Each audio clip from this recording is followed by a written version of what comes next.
బాలు వద్దంటున్న శివ పుట్టినరోజుకి వెళ్లి బాలుకి అడ్డంగా దొరికిపోయిన మీనా. మీనాని తిట్టి అక్కడి నుంచి వెళ్లిపోయిన బాలు. తన పుట్టింటికి వెళ్లిపోయిన మీనా. అసలు ఇదంతా ఎలా జరగబోతుందో తెలుసుకోవాలనుకుంటే ఇప్పుడే మా ఛానల్ తప్పకుండా సబ్స్క్రైబ్ చేసుకుని మా వీడియోని ఒక లైక్ చేయండి. అలాగే మా వీడియోని పూర్తిగా చూడండి. అప్పుడే మేము చేసే వీడియో మీకు అర్థమవుతుంది. ఇక శివ అయితే మీనాకి ఫోన్ చేస్తాడు. హలో అక్క, ఇవాళ నా పుట్టినరోజు గుర్తుందా అని శివ అడుగుతుంటే, ఎందుకు గుర్తులేదురా, చిన్నప్పటి నుంచి కలిసి పెరిగాం, అంత ఈజీగా మర్చిపోతానా అని మీనా అంటుంది. హ్యాపీ బర్త్డే రా అని ఇంకా ఫోన్లో చెప్తుంటే, ఏంటక్క ఫోన్లోనేనా, ఇంటికి రావా అని శివ అడుగుతాడు. వస్తాను వస్తాను, ఇంట్లో చిన్న పనులున్నాయి చేసుకుని వస్తాను సరేనారా అని చెప్పేసి ఇక ఫోన్ కట్ చేస్తుంది మీనా అయితే. అప్పుడే ఇక బాలు ఇంటికి వస్తాడు. ఏవండి, నేను మా ఇంటికి వెళ్ళొస్తాను సరేనా అని ఇంకా మీనా చెప్పడంతో, సరే వెళ్ళు మీనా, త్వరగా వచ్చేయి, మళ్ళీ మా అమ్మ కొట్టేసుకుంటుంది గిలిగించుకోలేగా, నువ్వు బేగా వచ్చేయాలి అని ఇక బాలు చెప్పడంతో సరేనండి అని చెప్పి ఇంకా వెళ్ళిపోతుంది మీనా అయితే. ఇక అప్పుడే రూమ్ నుంచి బయటికి ప్రభావతి వచ్చి, ఏయ్ కాఫీ తేవే అని గట్టిగా అరుస్తుంటే బాలు తీసుకొచ్చి కాఫీ ఇస్తాడు. ఏంట్రా నువ్విచ్చావు, మీ ఆవిడ డ్యూటీ నీవు తీసుకున్నావా, అయినా అదెక్కడా అని ప్రభావతి అడుగుతుంటే, మా ఆవిడ బయటికి వెళ్ళింది. ఏంటి ఇంత పొద్దునే బయటికి ఎక్కడికి వెళ్ళింది, బాగా ఉరిమి షికారులు ఎక్కువైపోతున్నాయి దీనికి అని ప్రభావతి అంటుంటే, ఇప్పుడు నీకేమడ్డొచ్చింది, నీ కాఫీ అడిగావు, కాఫీ చేసి తీసుకొచ్చాం కదా, తాగు రచ్చావతి అని బాలు అంటుంటే, సరే లైట్ ఇవ్వు అని ఇక ప్రభావతి అయితే కాఫీ తీసుకుని తాగుతుంది. మీ ఆవిడ మీద నువ్వు కూడా బాగానే పెడుతున్నావు, మీ ఆవిడ దగ్గర నేర్చుకున్నావేంట్రా, ఇంకెందుకు మీ ఆవిడ్ని సంపాదించమని నువ్వు ఇంట్లో వండి పెట్టు అని ప్రభావతి వెటకారంగా అంటుంటే, అదే అనుకుంటున్నాను, ఇన్ని సంవత్సరాల నుంచి మా నాన్న కష్టపడితే కూర్చుని తిన్నావు, ఒక్క రూపాయన ఏనాడన్నా సంపాదించావా, నాన్నకి పోని తోడుగా ఉందామని ఏమైనా సాయం చేశావా, ఏమీ లేదు కదా, అదే మా మీనాని చూసుకో, నా మీనా నా కోసం కష్టపడుతుంది, ఇంట్లో పనంతా చేస్తుంది, అందరికీ నచ్చినట్టు వండి పెడుతుంది, నువ్వేనాడన్నా అలా చేసావా, బయటికి వెళ్ళి సంపాదించావా అని ఇంకా బాలు అంటుంటే, దాని నోట్లోంచి మాట ఎందుకు వస్తుందిరా, అదేనాడైనా అందంగా వండి పెడితేనే కదా దాన్ని మెచ్చుకునేది, దాన్ని ఏమైనా చేసేది, దానికి ఏమైనా గుర్తుండేది, అదేమీ మంచిగా వండి పెట్టేదే కాదు, ఇక దానికేం గుర్తుంటుంది అని సత్యం అంటుంటే, అది నిజమేనా అన్న, నేను పుట్టినప్పుడు వండింది అందంగా, ఏమో నేను బామ్మ వంట రుచులు తిరిగి పెరిగాను కాబట్టి నాకు అమ్మ వంటలు పెద్ద నచ్చవు, తర్వాత నా మీనాదే, బామ్మ తర్వాత నాకు నా మీనా వంటది చాలా చాలా ఇష్టం, బామ్మకి దగ్గర ఉంచుగా అలాగే చేస్తూ పెడుతుంది వంటలు, ఇంట్లో ఎవరికి ఏం కావాలంటే అన్నీ చేస్తుంది, బయటికి వెళ్ళి పూలమ్మి డబ్బులు తీసుకొస్తుంది, నాతో పాటు సంపాదించి పైన రూమ్ కట్టడానికి డబ్బులు నాతో పాటు సంపాదించి దాచుకుంటుంది, ఎక్కువ ఖర్చు చేయదు, అలాంటి భార్య ఎవరికి దొరుకుతుంది, ఏదో జన్మలో పుణ్యం చేసుకున్నాను నేను, అందుకని దొరికింది, తను బయట పని చేసినా నేను ఇంట్లో వంట చేస్తాను, తన ఇంట్లో వంట చేస్తే నేను బయట పని చేస్తాను, మాకు అలాంటివి ఏం లేవులే అచ్చావతి అని బాలు అంటుంటే, ఇప్పుడు చేస్తానని చెప్పచ్చు కదరా, ఇప్పుడు దాన్ని అంత పొగిడేయాలా, అదేదో పెద్ద మంచి మంచి పనులు చేసేసినట్టు అని ఇక ప్రభావతి అంటుంటే, రే చవిటోడు ముందు ఎంత శంఖం ఊదినా వేస్ట్ రా, మీ అమ్మ ముందు నువ్వు మీనని ఎంత పొగిడినా మీ అమ్మ పట్టించుకోదు, ఎందుకంటే మీ అమ్మ ఏ పని చేయలేదు కాబట్టి, మీ అమ్మ ఏది సాధించలేదు కాబట్టి అలాగే అంటుంది అని ఇక సత్యం అంటుంటే, అదేంటి నాన్న సాధించిందిగా, డ్యాన్స్ స్కూల్ పెట్టి బోల్డ్ మంది స్టూడెంట్స్ ఉన్నారు, మొన్న ప్రోగ్రాంలో చెప్పింది కదా 100 మంది స్టూడెంట్స్ ఉన్నారని, నువ్వు వినలేదా, అవునరా తెగున్నారులే అని సత్యం అంటుంటే, మీరు నా డ్యాన్స్ని తక్కువ చేసి మాట్లాడకండి, వస్తారు స్టూడెంట్స్ చూడండి, ఈ వారంలో ఖచ్చితంగా కనీసం 20-30 మంది అన్న వస్తారు, అప్పుడు చెప్తాను, అప్పుడు మాట్లాడతాను మీతోటి అని ఇక ప్రభావతి అంటుంటే, వచ్చినప్పుడు చూద్దాంలే అక్షవతి, ఇప్పుడు రాలేనప్పుడు మాట్లాడేందుకు, నువ్వు నా మీనా నన్నావు కాబట్టి నేను ఇలా చెప్తున్నాను అని చెప్పేసి ఇక బాలు అంటాడు. ఇక మీనా అయితే శివ వాళ్ళ ఇంటికి వెళ్తుంది. హ్యాపీ బర్త్డే శివ అని ఇక శివకి హ్యాపీ బర్త్డే చెప్తుంది. అమ్మా మీనా వచ్చావా, చాలా సంతోషం, ఇదిగో వాడిని ఆశీర్వదించు అని ఇంకా పార్వతమ్మ అయితే అక్షింతలు ఇస్తుంది. ఇక మీనా అయితే శివాని అక్షింతలు వేసి ఆశీర్వదిస్తుంది. అమ్మా నువ్వు అల్లుడు గారు గుడి దగ్గర ప్రసాదం పంచిపెట్టాలి, ఖచ్చితంగా రావాలి అని చెప్పేసి పార్వతమ్మ అంటుంటే, లేదు వద్దక్క, మీ ఆయన రావడానికి ఏం లేదు, నువ్వు వచ్చినా పర్లేదులే అని చెప్పేసి శివ అంటుంటే, ఏంటి మా ఆయన రాకుండా నేను అసలు ఎలా వస్తాననుకున్నావురా శివ, నువ్వు ఆయన మాత్రం పిలవకుండా వదిలేసి నన్ను మాత్రం ఎగరేసుకుంటూ వచ్చేయమని చెప్తున్నావా అని మీనా అంటుంటే, రే శివ అదే మాటలరా, పిలిస్తే ఇద్దరిని రమ్మని పిలవాలి లేదా మానేయాలి, అంతేకాని బావనొద్దు నువ్వు రా అక్క అని ఎలా కుదురుతుంది, వాళ్ళ మధ్యలో గొడవలు పెట్టడానికే కదా నువ్వు ఉన్నావు అని పార్వతమ్మ అంటుంటే, ఏమోనమ్మా నాకు అదంతా తెలీదు, బావకి నాకు పడట్లేదు, అందుకని బావ రావడానికి ఏం లేదు, అక్క నువ్వు మాత్రం రాలేదంటే ఇక నీ జన్మలో నీ మొహం చూడను అని ఇక శివ అయితే బెదిరిస్తాడు. ఏంట్రా బెదిరిస్తున్నావా, ఫోన్ చేసి బావా రా అంటే ఆయన రాకుండా ఉంటాడా, రావచ్చు కదా. ఫోన్ చేసి పిలవచ్చు కదా అని మీనా అంటుంది. ఏమో అక్క అదంతా నాకు తెలియదు, నేనైతే ఫోన్ చేయను అని శివ అంటాడు. సరే అమ్మా నేను వెళ్తున్నాను, నాకు పని ఉంది ఇంట్లో, అత్తయ్య పొద్దు పొద్దున ఎత్తుక్కుని అన్నీ తిట్టుకుంటూ ఉంటారు మళ్ళీ, నేను వెళ్తున్నాను అని ఇక పార్వతమ్మకు చెప్పేసి మీనా వెళ్ళిపోతుంది. ఏంట్రా కదవా, లేక లేక వస్తుంది ఇంటికి, ప్రశాంతంగా కాసేపన్నా ఉండనివ్వవా, నీకు నీ బావకి గొడవలుంటే నువ్వు చూసుకోవాలి, అంతేగాని మీననెందుకు అలా ఇరికించి తనని అలా బాధ పెడతారు, అటు పక్క మీ బావ కూడా అలాగే చేస్తున్నాడు, ఈ పక్క నువ్వు కూడా అదే చేస్తున్నావు, ఆయన దగ్గరికి వెళ్తే మీ తమ్ముడి దగ్గరికి వెళ్ళొద్దంటాడు, నీ దగ్గరికి వస్తే మాకు బావొద్దంటాడు, తను ఎలా పడుతుందిరా మీ ఇద్దరి మధ్యలో అని ఇక పార్వతమ్మ అయితే శివాకి చెప్తుంది. ఇక మీనా అయితే ఇంటికి వెళ్ళిపోతుంది.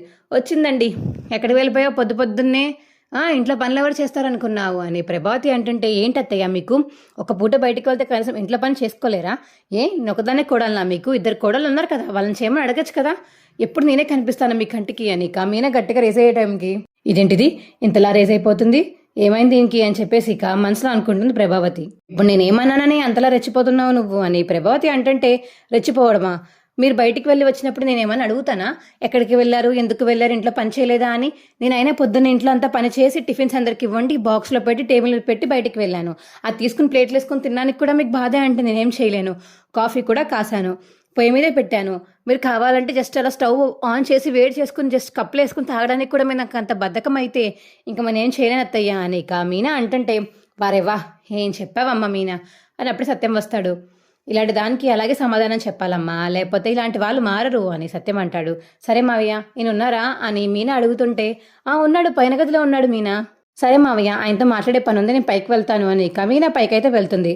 నువ్వు రోజు మీనాతో 2 అట్లేయించుకుంటే కానీ నీకు సుఖపడేలా లేవు కదా, రేపటి నుంచి రోజు 2-3 పెంచమంటానులే, అప్పుడు తగ్గుతుంది నీ డోసు అని చెప్పి సత్యం అంటుంటే, ఏంటండి మీరు కూడా అని ప్రభావతి అంటుంది.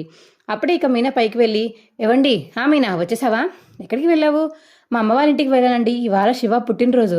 అవునా, చాలా చాలా మంచిదిలే అని బాలు అంటుంటే, అదేం లేదండి ఇవాళ ఆడి పుట్టినరోజు కాబట్టి గుడి దగ్గర ప్రసాదం పంచి పెడుతున్నారంట, మిమ్మల్ని నన్ను మా అమ్మ బ్రహ్మని పిలిచింది, వెళ్దామండి అని మీనా అడుగుతుంటే, లేదు మీనా నేను అసలు రాను, మీ అమ్మగారు పిలిచినందుకన్నా వద్దును కానీ వాడు అసలు మారలేదు, ఆ గుణగాడితోనే తిరుగుతున్నాడు, నేను చూశాను పొద్దున కూడా, నేను అసలు రావదలుచుకోలేదు, నా మాట వినకుండా నువ్వు వెళ్ళామంటే మాత్రం నీతో కూడా నేను మాట్లాడను అనేక బాలు చెప్పేసరికి, అదేంటండి అలా అంటారు, నా తమ్ముడి దగ్గర నేను వెళ్ళకూడదా అని మీనా అంటుంది.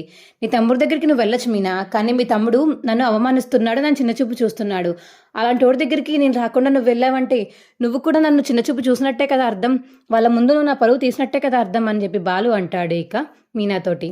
అదేంటండి నన్ను వెళ్ళనివ్వండి అని మీనా అంటుంటే, నన్ను కాదని నువ్వు వెళ్ళావంటే మాత్రం ఇక కథ వేరేగా ఉంటుంది మీనా అని బాలు అయితే అక్కడి నుంచి బయటికి వెళ్ళిపోతాడు. ఇక మీనా అయితే కిచెన్లో వంట చేసుకుంటూ ఏదో ఆలోచిస్తూ ఉంటుంది. అప్పుడే శృతి వచ్చి, ఏంటి మీనా ఏమైంది, ఎందుకు అలా ఉన్నావు అని అడుగుతుంది. ఏం లేదులే శృతి, అరే చెప్పు, హ్యాపీగా ఉండేదానివి, నీ ఫేస్లో ఇంత సాడ్నెస్ ప్లస్ ఇంత ఆలోచిస్తున్నావో నీ ఫేస్లో కనబడిపోతుంది, చెప్పు ఏమైంది అని శృతి అడుగుతుంటే, ఇంకేమవ్వాలి, ఇవాళ మా తమ్ముడు పుట్టినరోజు, మా ఆయనకి మా తమ్ముడికి పడట్లేదు కదా, వాడు పుట్టినరోజుకి నేను వెళ్తాను అంటుంటే ఈయన వద్దని ఆపేస్తున్నారు, అందుకని ఆలోచిస్తున్నాను అని ఇక మీనా చెప్తుంటే, అసలు ఇంతేనా, దీనికే ఇంతలా టెన్షన్ పడుతున్నావా మీనా నువ్వు, బ్లడ్ రిలేషన్ ఈజ్ ఫస్ట్, మీకు రక్త సంబంధం మీ తమ్ముడే కాబట్టి చిన్నప్పటి నుంచి పుట్టి కలిసి పెరిగారు, నువ్వు వెళ్ళకపోతే ఎలాగా, బాలు అయితే మధ్యలో వచ్చాడు కాబట్టి అనుకోవచ్చు అని ఇక శృతి అంటుంటే, అలా కాదు శృతి, హస్బెండ్ ముఖ్యం కదా, ఇప్పుడు మనం ఎవరితో ఉంటున్నామో వాళ్ళతోనే జాగ్రత్తగా ఉండాలి కదా, పుట్టింటి వాళ్ళు రక్త సంబంధం అంటూ పెళ్ళయ్యాక అలాంటివి ఏమి ఉండవు శృతి అని మీనా అంటుంటే, ఎందుకుంటావు, మీ తమ్ముడితో ఇంతకుముందు నువ్వు బాగానే వెళ్ళి కలిసి ఆడుకునేదానివి కదా, కలిసి తిరిగేదానివి కదా, చిన్నప్పుడు పెళ్ళయ్యాక కూడా అప్పుడప్పుడు వెళ్ళేదానివి కదా, అప్పుడు నీకు మీ తమ్ముడికి మీ ఆయనకి బాగానే కుదిరింది, ఇప్పుడు మీ ఆయనకి మీ తమ్ముడికి కుదరకపోతే మధ్యన నువ్వేం చేసావు, నువ్వు వెళ్ళి రావచ్చు కదా, ఏం పర్లేదు చెప్పకుండా వెళ్ళి వచ్చేయి, ఎవరికీ తెలియదు కదా, అయిపోతుంది అని ఇక శృతి సలహా ఇవ్వడంతో మీనాకైతే సరే అని ఇంకా మీనా అయితే పర్స్ తీసుకుని బయలుదేరుతుంది.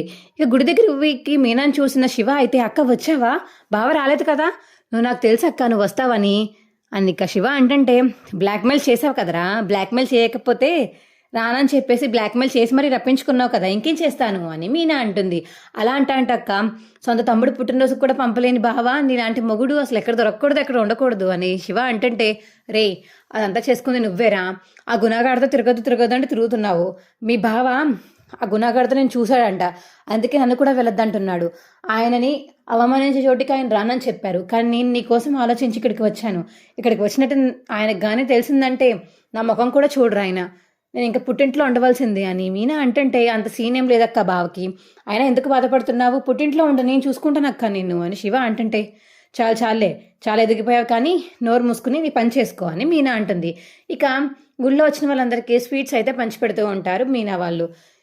అమ్మో మీనా వచ్చావా, ఏమో నువ్వు రావనుకున్నానమ్మా అని ఇక చుట్టుపక్కల వాళ్ళందరూ అంటారు. ఎందుకు అనుకున్నారండి అలాగా అని మీనా అంటుంటే, మరి ఏమీ లేదు, మీ ఆయన మీ తమ్ముడు చెయ్యి విరగ్గొట్టేశాడు కదా, ఆ బాధలో ఉండి మీ తమ్ముడు పుట్టినరోజుకి నువ్వు రావేమో, మీ ఆయనను పంపడేమో అనుకున్నాను, కానీ బాగానే పంపాడమ్మా.